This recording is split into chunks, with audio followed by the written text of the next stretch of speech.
Ladies and gentlemen, welcome back to Paragon, and today we have the Rise of the Wild Raider. As always, I am D, and today we'll be taking a look at this gentleman here. Say hello to Drongo. Drongo is a ranged carry, in a similar vein to Revenant, mostly in the sense that they both use revolvers. And they do both have a numbered shot mechanic, although Drongo does not have that on his basic attack. You'll see it when we get there. His main focus is actually on some odd crowd control abilities. He does have some good damage, and he has even better damage over time. And one of his abilities, one of his key abilities in this build, is a good damage over time that, if you can land all the hits from it, turns into a good damage spike, a good burst. So let's go ahead and take a look at his abilities. First off, pistol shot, his left click, basic attack. Good range, good damage. Pretty good attack speed as well. Drongo has a good focus on agility, and you'll see that when we get to the deck. But first off, next up, your right click, Old Rusty. Throws out a long range boomerang that turns to him once it hits the world or travels 1800 units. Does a little bit of ability damage and applies a 25% move speed slow for 1.5 seconds to enemies it hits on the way out and on the way back. This is a great chase tool, and yeah, you can actually change the direction it comes back. I don't use that very often. I usually use it as a chase tool, so you'll see me throw it out and let it come straight back. I usually pick up Old Rusty second at level 2, and then I usually max it second, although I'll swap out with the next ability, depending on how it is. Like I said, I mostly use it as a chase tool, because if enemies are running away from you and they're just out of range of your gun, excuse me, but if they're just out of range of pistol shot, Old Rusty is actually still within range. So you can throw that out, they'll slow down, and then just keep your reticle on them. And when Rusty comes back, they'll slow down again, making it even easier to catch them. Unless they use something like a dash ability. But that's where his next ability comes in to a degree. Next up, Gag Grenade. Does no damage, but tosses out a gas grenade that creates a 375 unit area of silence for 3 seconds. You can use this to cancel some channeled abilities, but mostly use it for area denial, and also use it to stop the enemy carry from hurting you for a little bit if they're using their abilities a lot. This along with Old Rusty is one of the big crowd control things Drongo has, because Old Rusty with the slow, Gag Grenade has that silence. If you throw this out in the middle of a team fight on like the enemy mid laner, there's a high chance they're not going to enjoy it. I usually pick up Gag Grenade third, and I'll swap out maxing it in Old Rusty depending on how the game is going. Next up is the big damage skill for Drongo, Rad Rounds. Loads 3 uranium bullets that irradiate any target hit for 2 seconds. Each time a target is hit again, a new stack of radiation is added. Hit targets take basic damage for 3 stacks, and partial basic damage for each stack less. Hitting the same target with all bullets does optimal damage. After 10 seconds or 3 bullets fired, the ability ends. Now that is a little bit misleading, because it says 3 bullets. That actually goes up as you level up Rad Rounds, which I'm going to pick up first and max first. Well, at max level, you load 6 shots, and if you hit... And the problem with this... There is one weakness to this ability, yeah. The problem with it is that the higher the level, the more hits you have to do to get the optimal damage. If you can hit somebody at max rank with all 6 shots,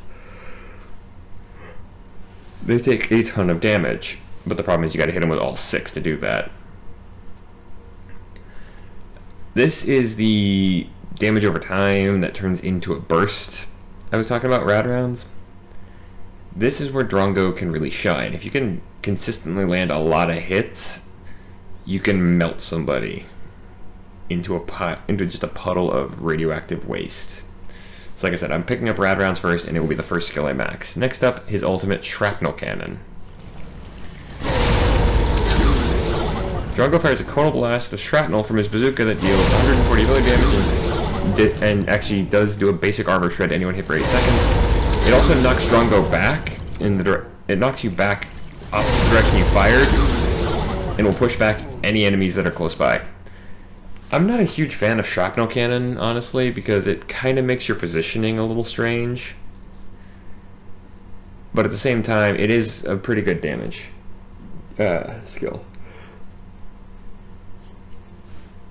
I don't use it very often, although I do pick it up so that I have it. Mostly I tend to use shrapnel cannon as an escape skill. And I tend to quick fire it. I don't do like the video does, and I don't aim it as much as I should. But that's a quick little overview of Drongo and his abilities. I'll see you guys in just a moment with the deck I've created for Drongo, the Wild Raider. Don't go anywhere.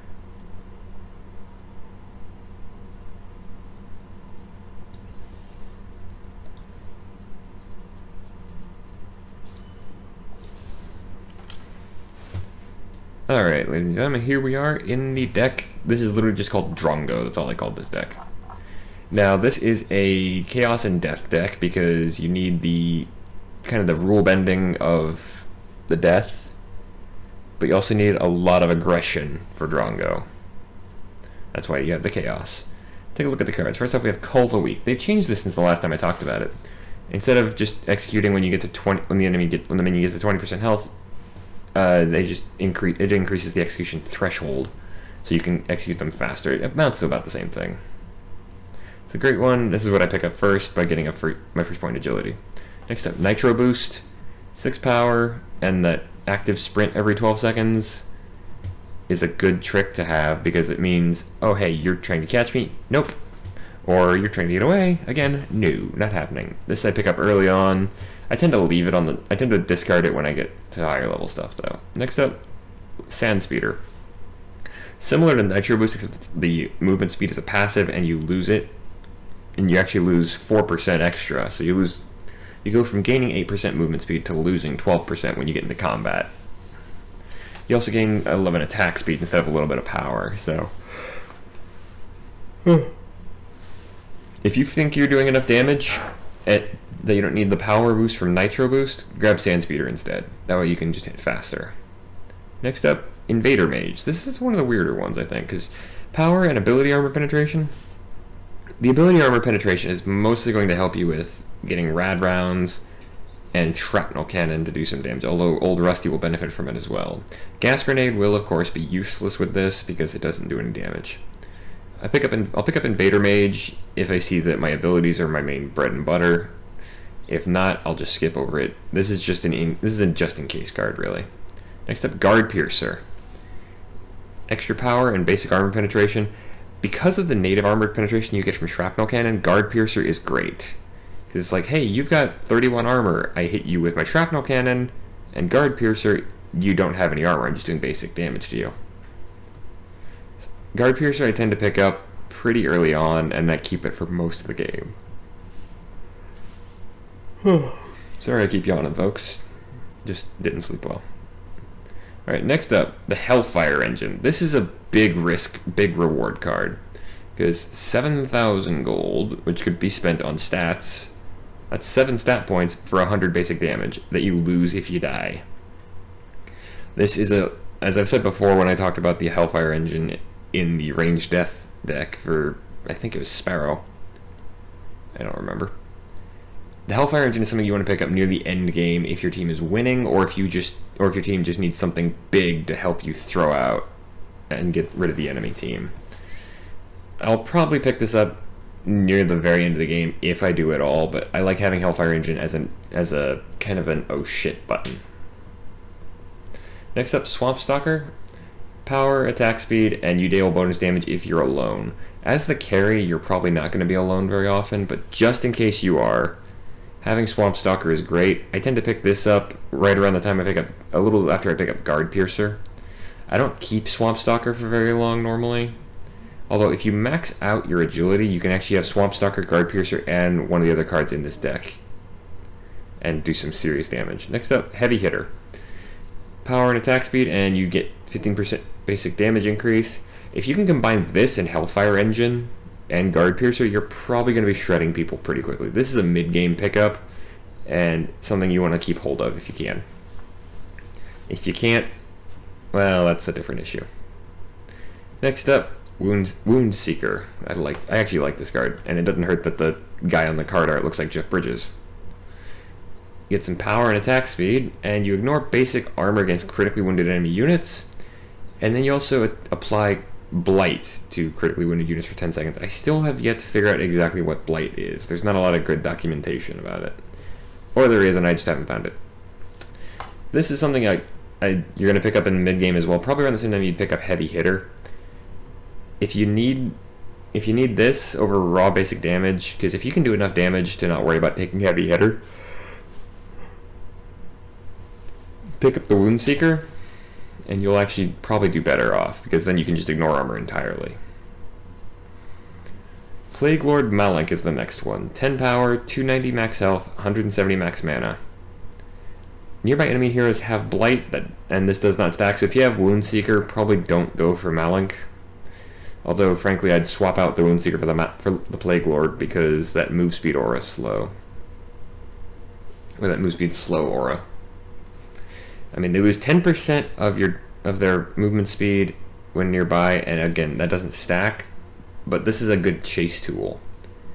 It's also good for dealing with pursuers, because if they're close enough that the aura starts to affect them, they'll start to fall behind. Again, pick this up probably after Wound Seeker if you go for it. If you do go for it, though, drop the Wound Seeker, because the effects don't stack. Next up, Shatter Golem. This is what I was talking about when I mentioned having Guard Piercer and Swamp Stalker. 21 power, 18 attack speed, and a 1 in 5 chance to double damage. I like having Shatter Golem in a deck for a basic attacker because they're very good to have. So if you have one, if you have the need for this, pick it up at the end. Maybe combine it with the Hellfire Engine and Guard Piercer, because actually at that point I'd probably say drop Guard Piercer, take Heavy Hitter or Wound Seeker, the Shatter Golem, and the Hellfire Engine, because you'll probably just annihilate the entire team in a couple of shots with that. And then finally the Vampiric Blade. Power, attack speed, and max health, and you gain 150 lifesteal for 3 seconds, but you also have 10% passive lifesteal.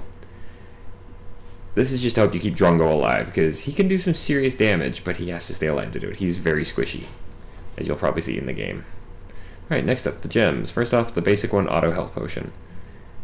Just health regen when you fall below max health. Level 1 Vitality Gem is just healing towers. I'm probably going to pick this up second or third, depending on how my game is going. You also have Auto Mana Potion, because Drongo does need mana. Not a lot of it, but he does need it. Now the bigger gems. First off, you have Wealthy, just increased gold. Very good to have, especially since in the carry lane, in the left lane, that is where the gold camp is, or the gold bug. If you can get that with Wealthy, you're going to be better off. Next up, Lifesteal. I went for one with extra max mana, but passive 6.1% lifesteal. Very good to have, help you keep alive. Probably, I'm pretty sure it's stacked with Vampiric Blade. I haven't seen 100% whether or not it does, but it probably does. Then finally, Empowered Rounds. Every 5th basic attack deals an additional 100 ability damage. Plus 63 max health. I had a couple of these. I went for the max health. This is here so that you can have extra damage just flat out. It's a case of shoot people, every 5th attack does extra damage. Combine this with Rad Rounds, and you'll do some serious power to his people. Alright, folks. That is the deck. That is the hero. Let's head into a game, and I'll show you what Drongo's all about. See you in just a minute.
Alrighty, we are in.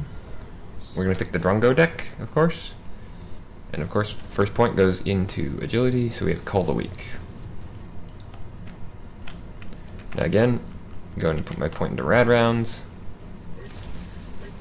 Drongo doing his little horse imitation.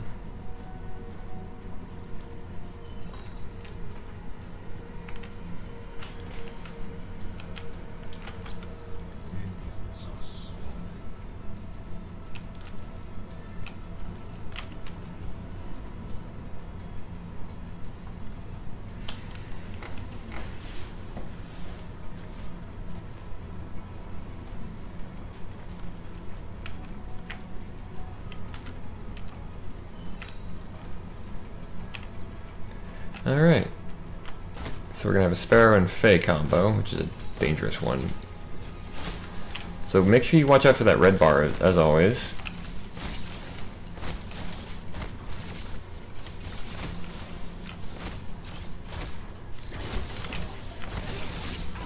Take some pot. I'm going to take some pot shots here at the Sparrow and the Fae.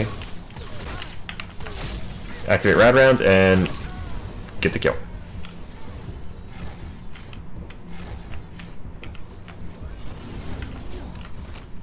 Alright, I'm actually going to go ahead and put a point into healing towers. I'm not sure what just happened there, but okay.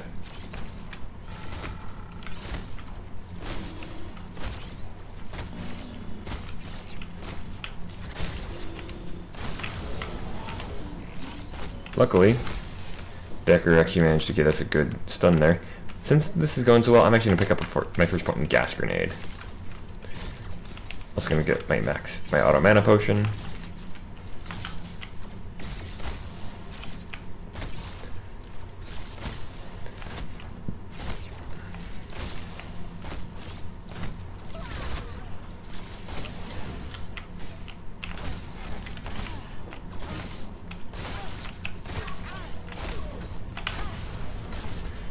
Already this is going pretty well, and you can already see just how strong Drongo can be.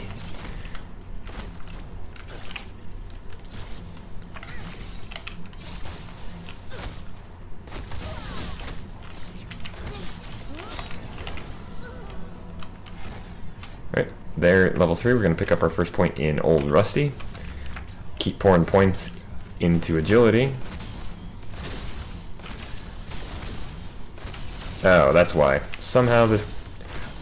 I'm going to leave the menu in so you guys can see. I set it to level 5, but this shows level 1. That would explain why everybody's being stupid.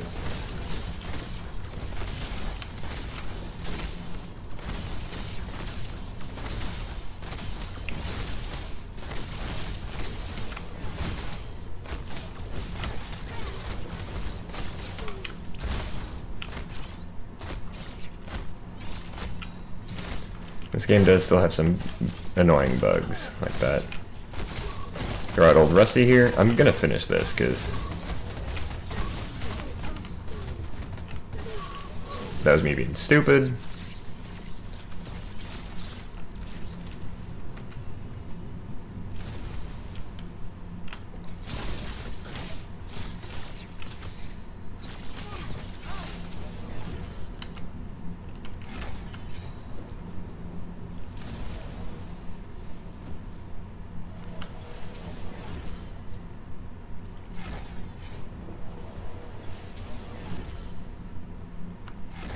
You also notice that for some reason the announcer isn't really talking very much. I don't know what that is. I found that out when I was testing Drongo originally. Well, earlier. Before I made this guide.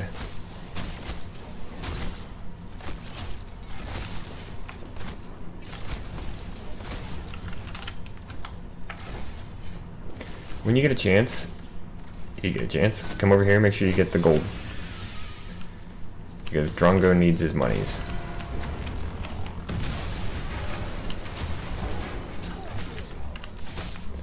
Hit my rad rounds.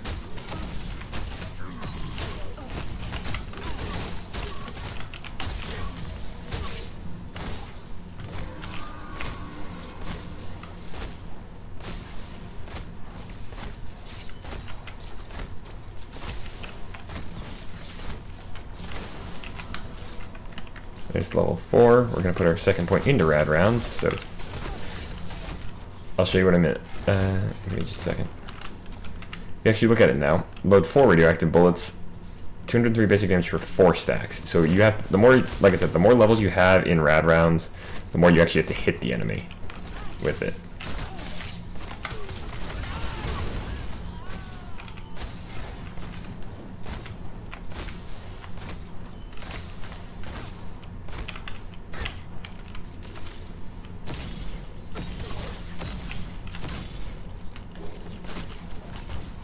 And there's me using Old Rusty as a chasing tool. And there's level 5. So I'm going to go ahead and pick up Shrapnel Cannon.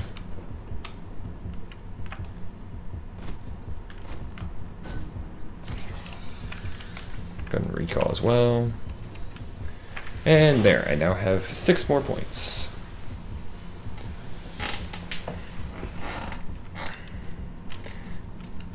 I'm actually going to go ahead and pick up Sand Speeder and Nitro Boost instead of getting Guard Piercer here.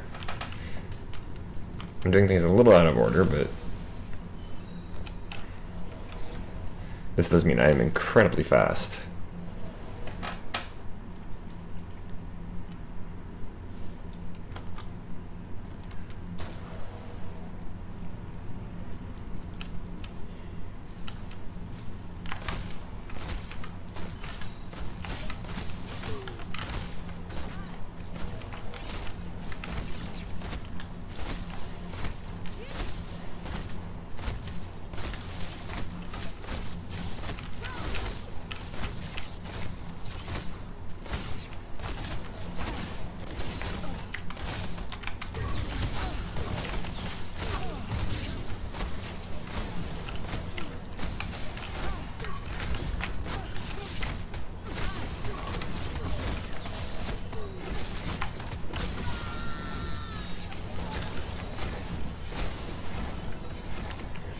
Level 6, we'll pick up our next point in rad rounds.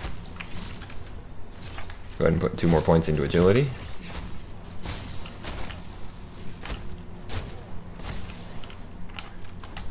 Another one as well, because I have just that much. And again.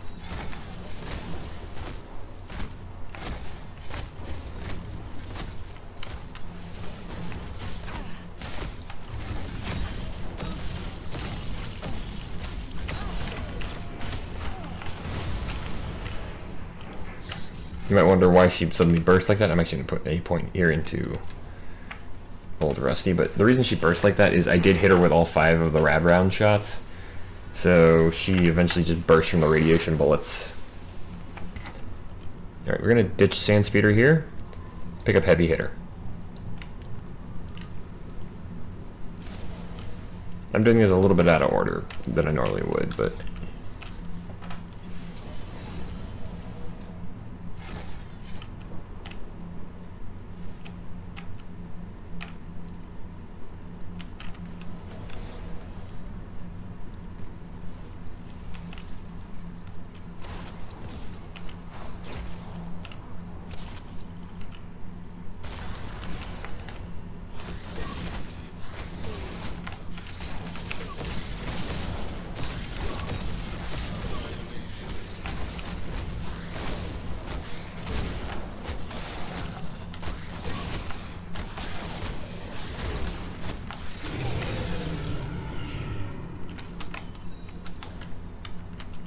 there you see me picking up Lifesteal.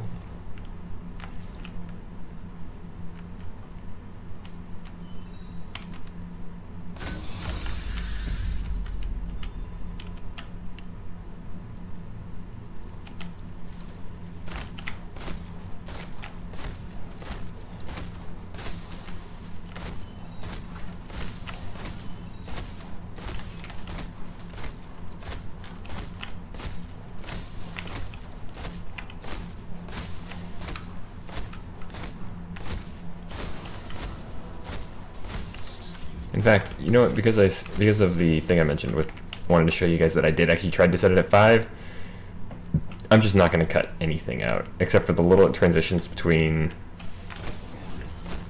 Except for the little transitions between the deck, the hero, and the game. It's actually no, because normally I would cut out the transition between the gameplay, the hero selection, and the deck screen.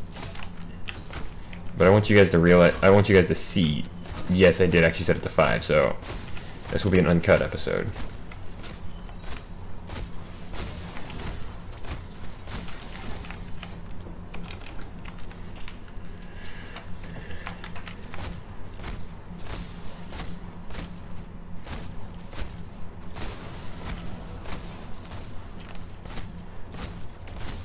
There we go, level 9, second point in shrapnel cannon.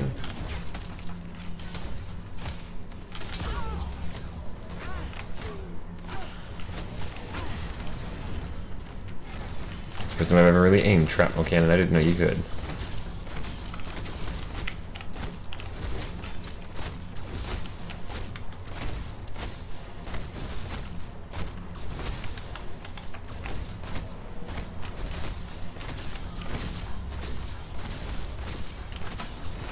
But you can, even with how easy this has been because of the glitch with the difficulty, you can kind of see just how strong Drongo can get when he gets going.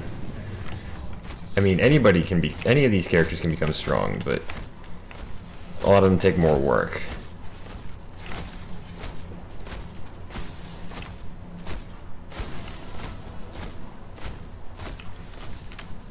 Alright, level 10, pick up my second point in gas grenade.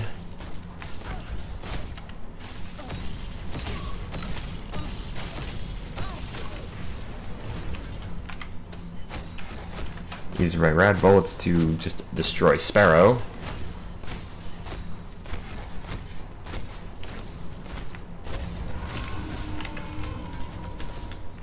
There's all my points into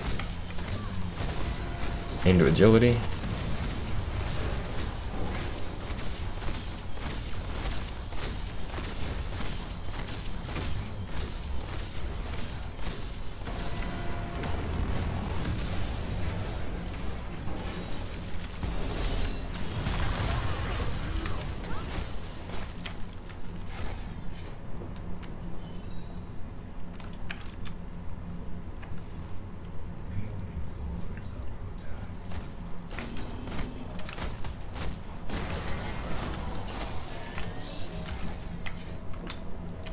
Third point there in Old Rusty.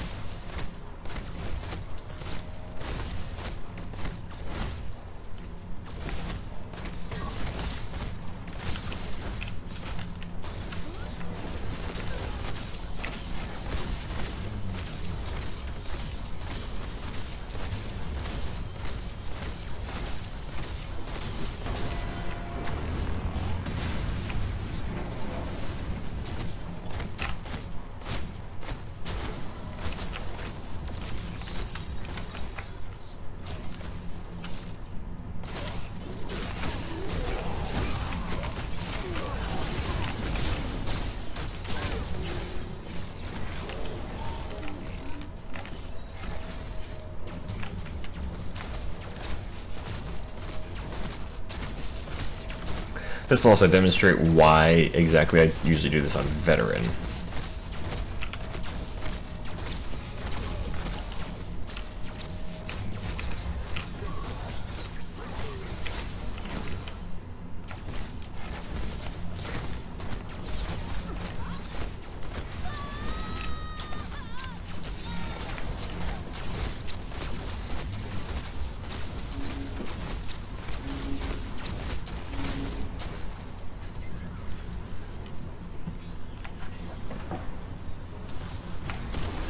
Like I said, this will not be a cut down episode, but you'll kind of see as you'll kind of be able to follow along as I go. Show you what I was doing, because I tried to set that to Veteran, but as you can kind of see, it didn't happen for some reason.